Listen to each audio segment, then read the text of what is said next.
জবাবদিহিতা নাই, স্বেচ্ছাচারিতা করে যায়।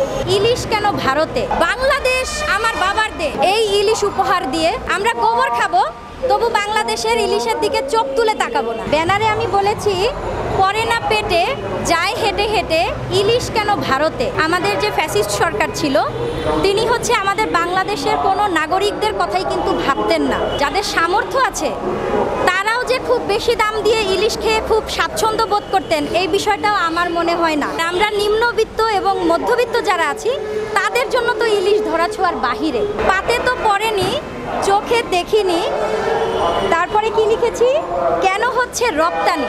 আমার পাতে পড়েনি, এরকম আমার আরও অনেক মধ্যবিত্ত ভাই বোনের পাতে পড়েনি। অন্তর্বর্তীকালীন সরকারের যে উপদেষ্টা তারা যে এই সিদ্ধান্তটা নিলেন, তারা কি একটিবারের জন্য মনে করেছেন যে আমাদের সাধারণ জনগণের মতামতটা গ্রহণ করা দরকার ছিল? শেষ লাইনটি দেখুন, আমি বলেছি সমন্বয়ক ভাই জবাবদিহিতা নাই, স্বেচ্ছাচারিতা করে যায়।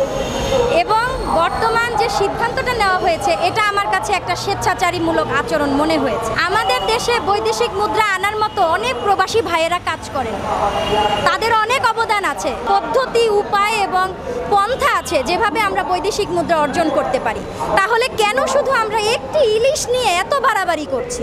বিগত সরকার প্রচণ্ড রকমের চাটুকারিতা করেছে এই ইলিশ উপহার দিয়ে। তিনি বরাবরই বলতেন যে বাংলাদেশ আমার বাবার দেশ, রপ্তানি করার আরও অনেক পদ্ধতি, অনেক পণ্য আছে, সেই পণ্যগুলো রপ্তানি করুন না, ইলিশটাকে 5 বছরের জন্য আমাদের কাছে ছেড়ে দিন।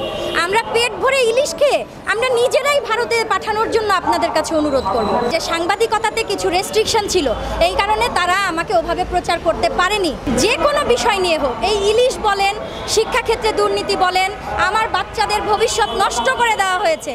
আমি ব্যক্তিগতভাবে একজন শিক্ষক, আমার বাচ্চাদের ভবিষ্যৎ বলতে এখন কিছুই নাই। আমি আমার বিবেকের কাছে দায়বদ্ধ, সেই জায়গা থেকে আমি আজকে এখানে এসেছি এবং আমার এই লড়াই চলবে। প্রধান উপদেষ্টার দৃষ্টি আকর্ষণ করছি, তিনি অনেক শ্রদ্ধেয় আমার কাছে, ডক্টর মোহাম্মদ ইউনূস। আমি আপনার কাছে অনুরোধ করছি আপনি এই বিষয়গুলো দেখুন। দেশ গঠন করার জন্য যেভাবে আমাকে আপনি বলবেন আমি সেভাবেই থাকবো সবসময় এই অন্তর্বর্তীকালীন সরকারকে। তারা আগে বলেছে একরকম, এখন তারা বলছে অন্যরকম, তাহলে তাদের উপরে কি কোনো জায়গা থেকে চাপ আসছে?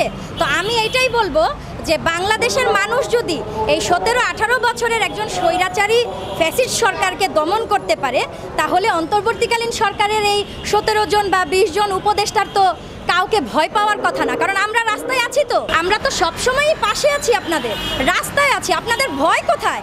আমি তো আজকে দাঁড়াতে ভয় পাইনি, আপনারা কেন ভয় পাচ্ছেন? আপনারা তো বড় বড় মানুষ, বড় বড় প্রতিষ্ঠানে আছেন এবং এখন উপদেষ্টা আছেন, ক্ষমতা আপনাদের হাতে আমরা ছেড়ে দিয়েছি। আমি যদি ভয় না পাই একজন সাধারণ মানুষ হিসেবে, আপনারা ভয় পাচ্ছেন কাকে? ভারতের ব্যাপারে আমি একটাই কথাই বলবো ভাইয়া, যে আমাদের বাংলাদেশের মানুষ সবাই কিন্তু খুব বন্ধুসুলভ।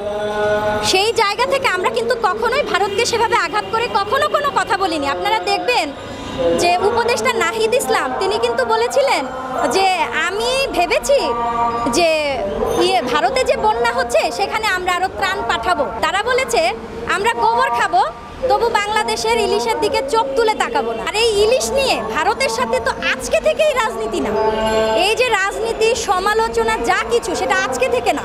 তাহলে কেন এতগুলো বছর লড়াই করেও আমরা পারছি না এই সমস্যাটা সমাধান করতে?